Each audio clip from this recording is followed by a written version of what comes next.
오늘 제3부 마지막 시간으로 저희 원광대학교 원불교학과 교수님으로 계신 원영상 교수님께서 종교 평화론을 통한 지구 평화의 모색이라는 주제로 발표를 해주시겠습니다. 큰 박수 부탁드리겠습니다. 반갑습니다. 예, 방금 소개받은 원영상입니다. 오늘 제가 발표할 제목은 종교 평화론을 통한 지구 평화의 모색인데요. 아직은 이제 구상 중에 있습니다. 그래서 오늘 이제 개요 정도만 말씀을 드릴까 합니다. 오늘 시작하는 말부터 맨 말 사이에는 지구 이기와 종교의 복귀라는 주제가 있고요. 또 종교 평화론에 대한 여러 지성인들의 담론에 대해서 좀 설명드리고, 과연 종교 평화론은 지구 평화를 향해서 어떤 도움이 될까 한 몇 가지를 말씀드릴까 합니다.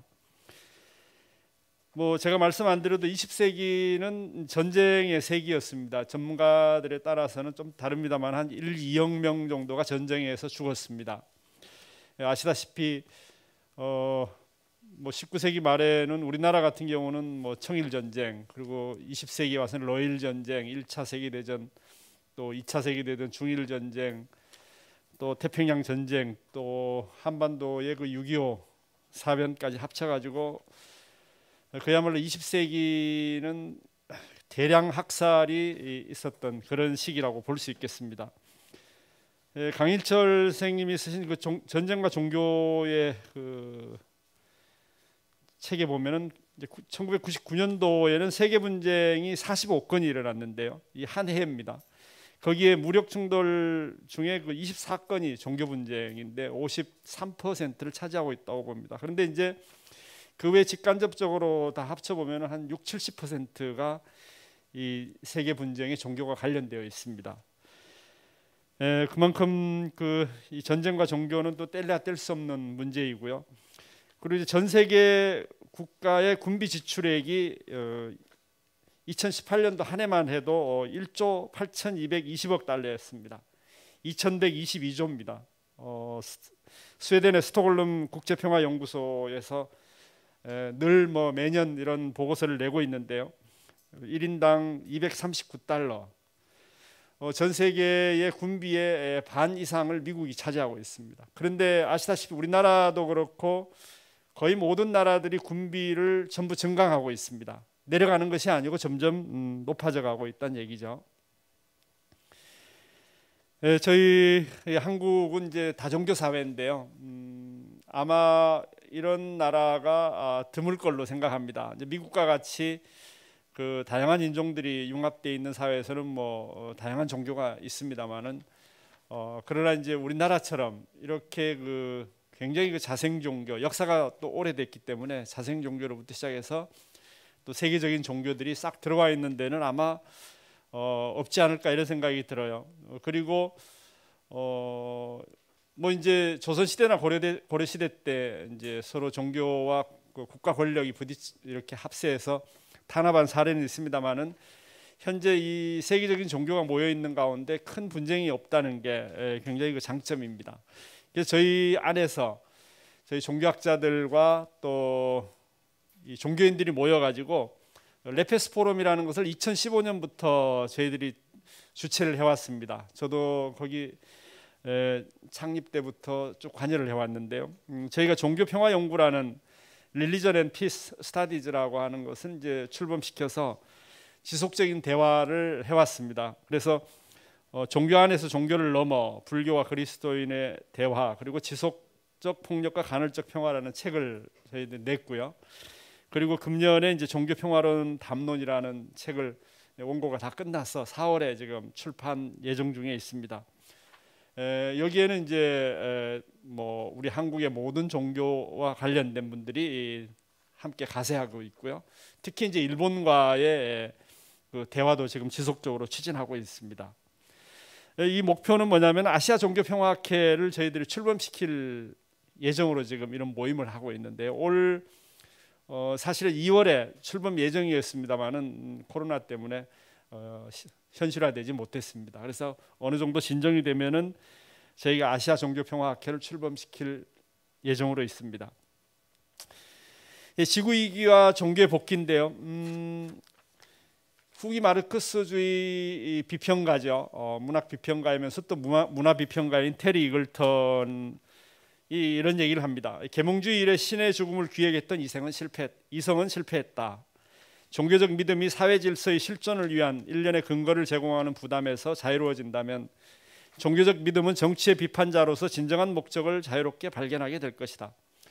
사실 그 신의 복귀, 여기 이제 종교의 복귀입니다만은 테리 이글턴은 좀 영국에서 활동하는 사람이기 때문에 이 기독교 문화에서 신의 복귀를 주장하고 있어요. 뭐 아시다시피 계몽주의는 인간의 자유랄까, 뭐 이성의 그야말로 폭주, 자아의 폭주라고 할 수 있는 뭐 그야말로 신의 대리물을 창조했는데요. 이게 실패했다라고 보는 겁니다.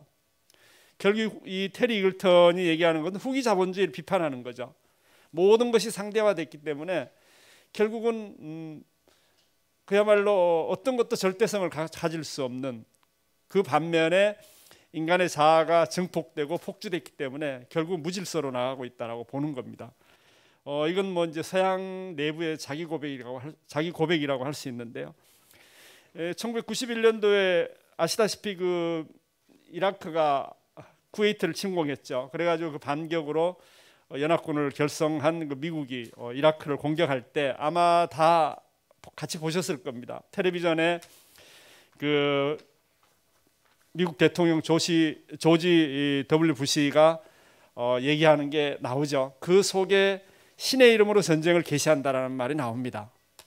근데 희한한 것은 신은 전쟁을 허용했다라거나 어떤 증명서가 있는 것도 아니거든요. 명령했다라고 하는 녹음도 있는 것도 아닌데 본인이 신의 이름으로 전쟁을 개시한다라고 얘기를 합니다. 이게 바로 후기 자본주의 아주 특징적인 걸 보여주는 거죠. 자, 그런데 아시다시피 유명한 우리 정진홍 선생님 좀 오래됐습니다만은 이 종교 문화의 이해를 보면은 이 존재론적 차원에 이르는 모든 물음을 수용하고 그 과정에서부터 이루어지는 모든 해답을 수렴하면서 바로 그 존재론적 차원으로부터 표상화되는 물음과 해답의 상징 체계가 종교다, 이런 말씀을 하십니다. 아까 테리 이글턴이 이 상징에 대한 어떤 그 해석의 의무, 이것만 빼면은 사실 이 종교가 할 일은 많다, 이런 얘기를 하고 있는데요. 물론 뭐 지금의 교단이랄까 현실적인 어떤 그 존재하는 종교, 이걸 얘기하는 건 아니죠. 그러니까 이 종교는 말하자면은 내가 존재하는 그 궁극적인 물음을 어떻게 던져줄 건가, 그걸 이제 본인들이 찾아서 해결해 나가는 과정이다, 이렇게 볼 수 있고요. 그리고 또 다시 이제 이글턴의 얘기로 돌아오면은 종교는 지금까지 인류가 이루어낸 가장 강력하고 끈질기며 보편적인 상징 형식이다. 절대적이고 보편적인 진리와 개별적 일상을 그렇게 직접적으로 연결시켜 주었던 상징 형식이 어디 있었단 말인가. 뭐 이거는 이제 그 이성, 신앙, 그리고 혁명, 신 논쟁에 대한 반성이라는 이 책에 나오는 건데요. 이 테리 이글턴이 얘기하는 건 이런 겁니다. 마찬가지로 역사적으로 종교를 우리가 보기 때문에 여기에서 실패했다라고 보는 겁니다. 고정된 어떤 그 교조나 종교의 어떤 그 이후의 역사 모든 걸 고정적으로 보고 그걸 다시 복귀하려고 하고 복귀시키려고 하는 이런 차원에서 이 어떤 형식화된, 형상화된 종교에 대한 비판인 거죠. 그러니까 요새 이제 많이 나오는 그 지적이 하는 얘기가 바로 그겁니다. 지적도 사실 종교의 복귀를 얘기하고 있거든요. 근데 이 지적은 뭐 최근에 그 관련된 책을 굉장히 많이 써냈죠. 신에 관련된 물음이랄까 이런 것들을. 근데 보면은 생성 중인 기독교 이런 얘기가 나옵니다. 저는 이것을 이제 생성 중인 종교로 우리가 봐야 되지 않느냐, 이런 차원에서 이글턴과도 상당히 통하는 면이 있다, 이런 생각을 합니다. 자, 그런다면 이제 지구 앞에 이제 어떤 지구의 위기 앞에 종교가 과연 무슨 소용이 있는가, 이런 질문을 한다면은 사실 이제 인간의 한계 상황에 대한 물음, 그리고 한계 상황이 개인적 차원만이 아니라 이제 집단적 차원으로 넘어갔다. 지구적 차원으로까지 이제 확대가 됐다, 이런 얘기를 드릴 수 있는데요. 사실 이제 종교가 존재하는 이유는 생로병사랄까 이런 다양한 인간의 한계 상황에 대한 물음으로부터 시작됐는데 결국은 지금은 이제 개인의 차원이 아니라 지구만이 아니라 인류 전체가 공멸할 수 있는 지금 상황으로 넘어갔기 때문에 대표적으로 환경 문제만 보면 알 수 있죠. 개개인이 실천해서는 이제 해결할 수 없는 상황이 와 있습니다. 결국은 한계 상황이 집단적 차원으로 전개됐다. 바로 이제 여기에 종교가 말하자면 그 다시 구원투수로 나서야 되지 않느냐라는 것이 이제 세계적인 지성들의 이제 얘기라고 볼 수 있겠습니다. 그리고 또 세상의 의미를 추구하고 이제 세계의 질서를 구축하는 데 있어서도 이제 종교가 필요한데요. 아까 이제 허남진 박사님 얘기한 것처럼 윤리나 도덕의 어떤 그 근간이랄까 이런 것이 지금 지구적 차원에서 요구되고 있고, 더 이제 큰 것은 역시 통합의 문제입니다. 과연 세계 통합을 어떻게 해낼 것인가? 여기에 이제 새로운 가치가 필요한데, 아시다시피 우리가 지금 오늘 논의한 많은 내용들 가운데는 이 고전으로부터의 새로운 해석들이 많이 있거든요. 그런 면에서 본다면은 역시 종교도 그 한 분야가 될 수 있지 않느냐 이런 생각이 들고, 결국은 인류의 미래에 과연 어떤 희망을 줄 것인가 종교가, 뭐 그런 물음에 대한 대답이라고 할 수 있겠습니다. 이제 종교 평화론이라고 하는 것은 이제 단적으로 드러낸 것은 사실 거의 없습니다. 이제 없고 이제 저를 비롯해서 이제 몇몇 분들이 우리가 토론을 하면서 종교 평화론이라는 말을 이제 사실 이걸 마참 조어를 해낸 겁니다. 물론 이전에 종교 평화에 대한 얘기는 많이 있었습니다만은, 그래서 이제 몇 군데를 이제 쭉 찾아봤는데요. 아시다시피 이제 요한 갈퉁 뭐 이 60년대부터 이제 세계적인 종교 평화학을 이제 창립한 분이죠. 유명한 이제 평화적 수단이라는 평화는 사실 모든 세계 이론들이 다 들어가 있는 책입니다. 굉장히 난해하고 뭐 좀 그렇긴 한데요. 우리가 이제 가장 많이 활용하는 직접적 폭력과 구조적 폭력에 대해서 얘기를 합니다. 소극적 평화는 전쟁이 없는 것, 적극적 평화는 그야말로 이 구조적 폭력이 없는 것을 말하는데, 근데 이 양자를 떠받치는 것이 이제 문화적 폭력이라고 보고 있습니다. 그래서 이제 이 문화적 폭력은 뭐냐면은 모든 상징적인 것으로 종교와 사상, 언어와 예술, 과학과 법, 대중매체와 교육의 내부에 존재하는 것이다, 이런 얘기를 합니다. 근데 이제 요한 갈퉁은 특히 이제 간디의 생명의 통합, 뭐 유니티 오브 라이프라고 하는 이 생명의 통합, 이게 생명 존중입니다. 그리고 수단과 목적 통합, 유니티 오브 민즈 앤 엔드, 이래 가지고 이 원칙을 우리가 고수해야 된다라는 얘기를 해요. 아시다시피 뭐 간디는 힌두교를 기반으로 해서 인도 사상의 그 어떤 실천적인 사상가이자 그야말로 평화주의자라고 볼 수 있죠. 비폭력 저항 운동을 이제 전개했는데, 이 간디의 그런 운동을 보고 결국은 여기서 이제 이 요한 갈퉁이 추출해 낸 겁니다. 이건 한마디로 얘기하면 생명 존중이죠. 그러니까 이것이 이제 종교로부터 촉발됐다라고 하는 것을 알려주고 있고요. 근데 이제 문화적 폭력에 대해서 불교 같은 경우도 이제 얼마든지 대응이 가능한데요. 뭐 대표적으로 인도의 이제 아소카 왕 같은 경우는 이제 부처님 사후에 인도를 최초로 통일하고 나서 이 전륜성왕 정법으로 나라를 다스리는, 본인이 그 전쟁을 통해서 비참한 그 과정을 겪고 나서 이제 참회하면서 이 불법을 도입을 했는데, 아무튼 그런 입장에서 본다면은 결국 아소카 왕과 같은 전륜성왕도 이제 불법에 의지한 이유가 바로 이런 내용이라고 볼 수 있겠습니다. 불교의 공사상 같은 경우 이제 모든 이데올로기를 전부 그 그물에서 이렇게 벗어나는 기능을 할 수 있다.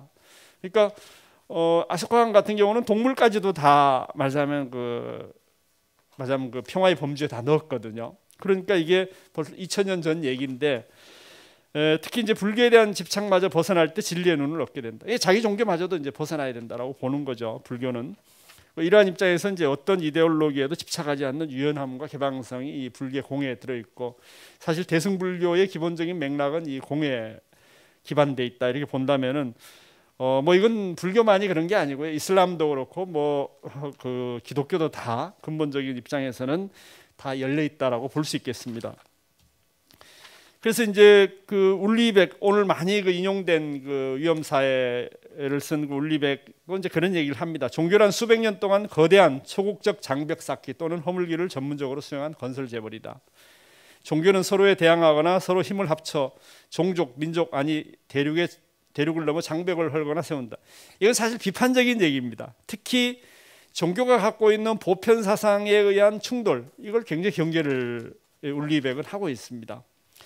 자, 근데 또 반면에 현재의 글로벌 위험 사회에서 평화가 진리를 얼마나 대신할 수 있는가에 따라 인류의 존속이 결정된다.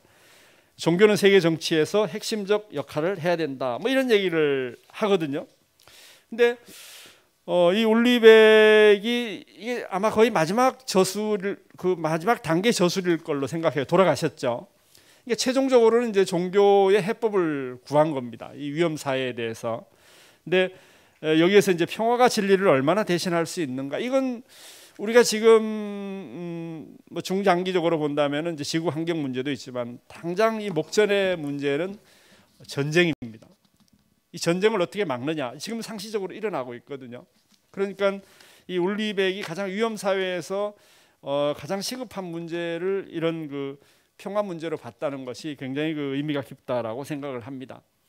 근데 이제 이 종교가 이제 뭐 교단주의에 흘러서 서로 싸우기도 하고 또 국가와 결탁해서 전쟁에 개입도 했지만 사실 우리가 이제 해방신학이나 참여불교를 보면은 굉장히 그 앞에 전진하는 이런 현상으로 볼 수 있습니다. 우리 함세웅 신부 뭐 유명한 분입니다만은 이분은 이제 그 해방신학을 세운 구티에레즈 신부의 이웃을 위한 사랑, 자선행위, 억울한 사람을 위한 투쟁이 바로 예수 그리스도를 따르는 아주 훌륭한 길이다. 그리고 해방을 위한 첩경이다고 벌써 80년대 이런 얘기를 하셨죠. 근데 이게 아시다시피 이제 바티칸 공의회나 기독교의 그 맞아요. 그 사회적 이제 복음의 사회적 책임 이런 논에서도 나왔고 뭐 마르크스주의 경제 사상과 결부돼 있는데 지금은 뭐 그 어떤 면에서는 기독교의 하나의 그 사회 참여론으로 이제 정착돼 있고 불교 같은 경우는 이제 참여 불교라는 게 있습니다. 인게이지드 부디즘이라고 하는 이건 아시다시피 틱나탄 스님이 제시한 거거든요. 이 불법성 삼보를 현대적으로 재해석해서 비폭력 방식으로 사회에 개입을 하는데 이제 대표적인 것이 이제 스리랑카 내에서 내전 문제도 사실 이 참여 불교적인 방식으로 많이 개입을 했고요. 그 외에 인도, 우리 동남아시아권에서 많이 지금 이 참여 불교적인 그 활동을 하고 있습니다. 아주 그 구석구석에서 이제 활동을 하고 있습니다만은 사실 이것은 일본이나 한국도 마찬가지입니다. 그리고 중국의 현재 불교계 인간 불교를 주장하는 그 태어 스님 30년대에 지금 그 맞아 후손들이 지금 중국이나 대만 불교회를 이렇게 이끌고 있는데 이것도 사실은 다 참여 불교에 들어갑니다. 그래서 이 종교야말로 무정부적 차원의 어떤 지평을 가지고 있기 때문에 이 국가를 넘어선 그야말로 초국적인 지구적 차원의 활동을 할 수 있고 또 하나는 이제 자본의 폭력적 상황에 어떻게 대응할 것인가라는 문제가 있다고 보겠습니다. 자 그러면은 마지막으로 이제 지구 평화를 위한 종교 평화론은 과연 어떤 의미가 있는가? 그 역할은 무엇인가? 과연 갈등 구조를 해결할 수 있을까? 또 지구를 통합시키는 데 기여할 수 있을까? 이 종교적 가치를 사회적 가치로 전환시킬 수 있을까? 이런 문제에 대해서 몇 가지를 말씀드리면은 이 정의의 전쟁론, 이 성전이라고 합니다만은 이 성전을 위한 어떤 대응으로서의 종교 평화론이 필요하다라고 볼 수 있겠습니다. 이 불교도 사실 그 정의의 전쟁론을 주장을 했습니다. 정전에서. 근데 이제 또 한편으로는 불살생계라는 것이 있거든요. 이것은 뭐 어떤 생명도 손댈 수 없는 절대성을 가지고 있습니다. 왜냐하면 부처가 처음 준 계율이기 때문에 그렇습니다. 이 실존한 속전께서 주신 거거든요. 그다음에 예수도 마찬가지입니다. 뭐 토마스 아퀴나스의 이제 그 정의의 전쟁론이 중세 때부터 있었는데 사실 이것도 나를 박해하는 자는 사랑하라는 예수의 연설과도 이제 배치되는 문제고요. 그리고 이슬람 지하드도 사실 신앙의 원리를 지키기 위한 투쟁이거든요. 이것이 이제 뭐 국가와 결부돼서 이제 지금은 이슬람 원리주의로 이제 이렇게 드러났습니다만은 이 종교의 어떤 무비판적이고 맹목적인 집착이나 또 자기 신념에 대한 거죠. 그리고 종교 교단주의의 이제 구조화랄까 또 경전의 폐쇄적인 해석. 근데 이것을 돌이킬 수 있다라고 하는 겁니다. 무슨 얘기냐면은 예수나 부처나 또는 뭐 원불교 소태산 대종사나 이런 분들 자체가 사실은 신학이고 불교학이고 원불교학입니다. 우리가 지금 생각하는 모든 교의나 이런 것들은 그야말로 그 한 사람의 사상으로부터 나온 건데 이걸 우리가 분리해서 보고 그것을 조직으로서 바라보고 그야말로 유형한 어떤 실체로서 보기 때문에 그런 거거든요. 근데 예수님이나 뭐 부처님이나 소태산 대종사께서 계실 때 교단이 어디 있었습니까? 그야말로 이 세상과 함께 연결된 그 차원의 어떤 그 운동가, 활동가로서 있었던 거죠. 우리가 그 원점으로 그 최초의 신학, 불교학 그리고 원불교학으로 돌아간다면은 이것이 종교 평화론으로 우리가 귀결될 수 있지 않을까. 두 번째는 이제 적극적 평화 구현을 위한 감폭력 사회 구축인데요. 이건 이제 저희 레페스 포럼을 같이 하는 이찬수 선생님의 지론입니다만은 예를 들어서 이제 그 하느님 나라나 뭐 대동 또 개벽 유학의 대동이죠. 이런 것들은 전부 이 적극적 평화의 이론과 굉장히 유사합니다. 유한 갈등이 말하는. 그래서 이 평화학이라고 하는 것은 세속화 시대의 신학이다. 또 종교적 세계관의 세속적 변용이다. 평화는 종교의 본질이고 이상이다.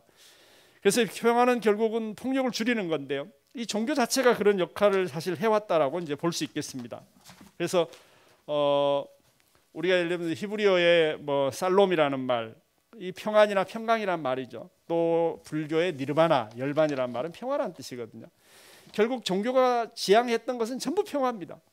실제로 종교 내부에서는 끊임없는 평화를 추구하고 있기 때문에 종교 평화학이라고 하는 것은 결국 종교의 궁극적 본질을 추구하는 것과 다름이 없다 이렇게 말씀드릴 수 있고요. 그다음 이제 실질적으로 이제 세계 보편 윤리를 제정하는데 이 종교 평화학이 필요하다 또는 종교 평화론이 필요하다 이런 말씀을 드리고 싶어요. 아시다시피 이제 세계 종교자 평화회의가 1970년에 이제 세계를 위해 행동해야 할 7개 항을 마련을 했는데요. 공동의 인간성, 공동의 안전, 상호 의존성, 공동의 미래, 공동의 삶, 포괄적 교육, 희망과 헌신. 이건 사실 이제 세계 보편 윤리를 확립하는 기초입니다. 이게 무슨 얘기냐면은 유네스코에서 사실 그 90년대부터 보편 윤리 프로젝트를 추진하고 있는데요. 이제 파리에서는 보편 윤리를 위한 개념적 철학적 기초 회의가 있었고요. 또 한국에서도 보편 윤리와 아시아적 가치라는 주제로 이제 심포지움이 있었는데 이건 말하자면은 세계의 그 헌법, 이 지구적인 헌법 제정을 위한 아주 기초적인 작업이다 이렇게 보면 되겠습니다. 결국은 이런 모든 다양성을 초월해서 좀 특수한 가치들을 전부 묶어낼 수 있는 이것은 결국 종교적인 초월적 가치가 아니면 상당히 어렵다라고 볼 수 있겠죠. 결국 거기에 종교 평화론이 기여할 수 있지 않냐 하는 생각이고요. 그리고 마지막으로는 이제 평화인문학, 종교 평화, 녹색 평화학과의 이제 관계 설정인데요. 예, 뭐 서울대학교에서 평화인문학을 사실 하고 있습니다. 거기 내용을 보면은 지금보다 훨씬 심층적이고 근원적이며 다차원적인 대응과 치유, 평화 형성을 지향하는 실천성이 필요하며 이를 위해서는 정책적 차원과 구별되는 삶의 종합적 차원을 고려해야 된다. 이게 이제 평화인문학의 하나의 그 모토인데요. 교수님 한 1분 예, 정도만. 알겠습니다. 이제 이 내용을 보면은 이 결국 일상적인 종교를 얘기합니다. 구조나 제도 이전의 삶의 깊이 들어간 종교를 얘기하고 녹색 평화는 아시다시피 관계 문제인데 관계야말로 종교의 아주 보고라고 할 수 있겠죠. 결국은 이 타자가 곧 나라고 하는 이 관계론을 통해서 형성되는 녹색 평화론을 결국 지탱해주는 종교 평화론이 필요하다 이런 생각이 들고요. 이제 마지막으로 이 종교가 싸움만 한 게 아니라 뭐 해방신학이나 케이커의 평화주의나 이슬람 영성이나 불교 수행론 뭐 모든 것들이 사실 평화를 지향하는 건데요. 이 일상의 평화를 사실 종교는 지속적으로 제공해 왔습니다.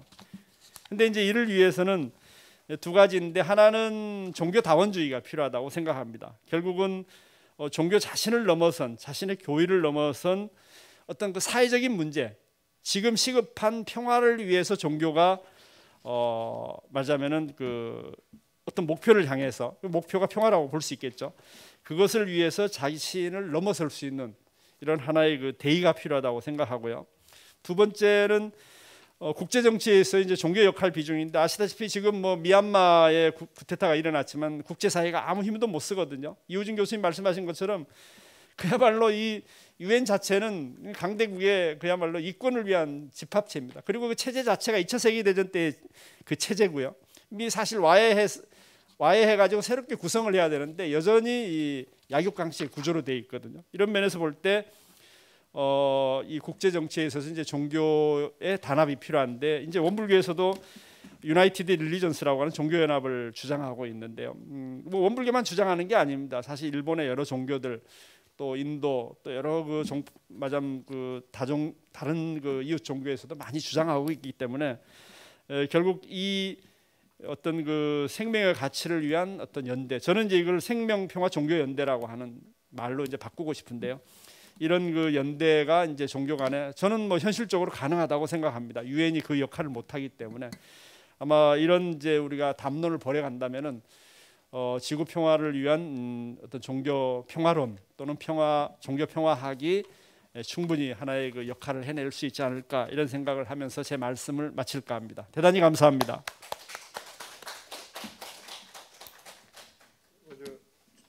번역 조성원 교수님.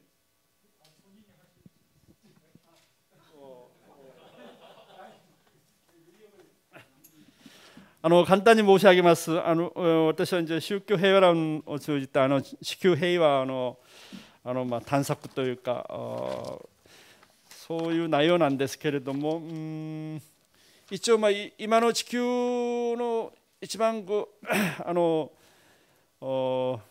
大事な問題は平和の問題ではないか。もちろん環境の問題もいろんなことがありますけれども、ミャンマーの今軍事クーデターを見るようにUNという地球の一番大きな団体も機能できない今状態であります。それで、地球の危機と宗教の復帰という内容なんですけれども、今世界いろんな方々が今宗教の復帰はもう望んでおります。その中で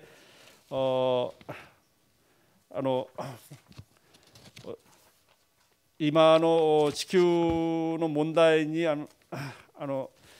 近代的な宗教ではなくそして教団的な宗教ではなく宗教本質をその基づいてそれによる宗教平和論ということを私は主張しております。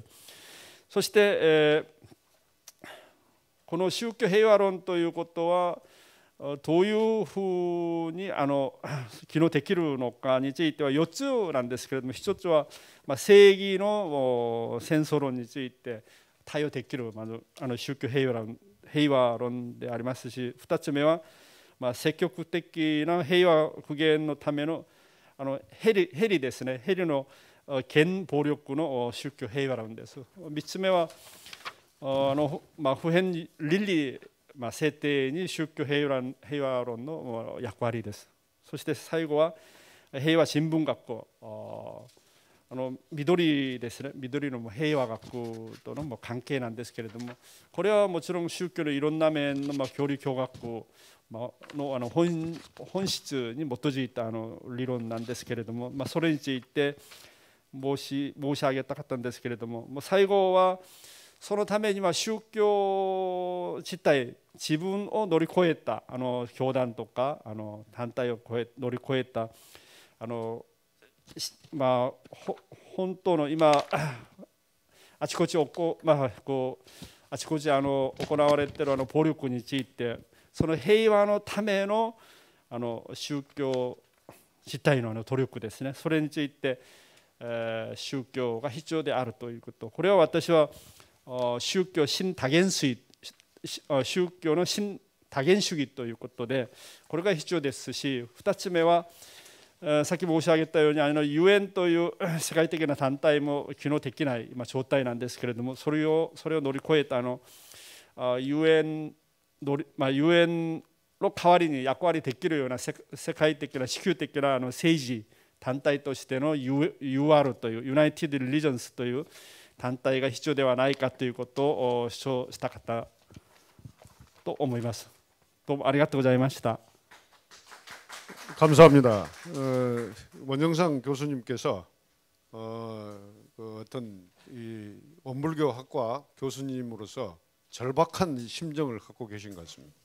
왜냐하면 이 지구 위기라든가 지구 평화가 더 이상 정치 부분에서 해결할 수 없다. 종교가 이제 복귀해서 본격적으로 나서야 된다는 그런 어떤 그 심정에서 왜 그렇게 종교가 나서야 되는가를 담론을 정리해 주시고 구체적으로 평화론을 제시를 했어요. 그리고 마지막으로는 이 그 다원적 종교 다원주의적 관점에서 종교 평화를 이루고 이어서 국제 정치에서 종교의 비중을 높여가야 된다. 그래야 지구의 평화가 온다는 그런 관점에서 아주 그래가지고 아주 열렬하게 발표를 해주셔서 감사합니다.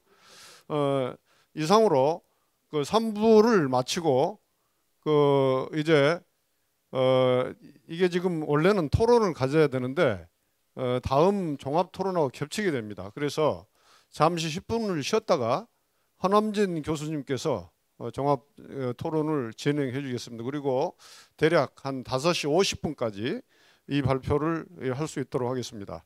그러면 잠시 쉬었다가 5시 20분에 뵙도록 하겠습니다. 수고하셨습니다.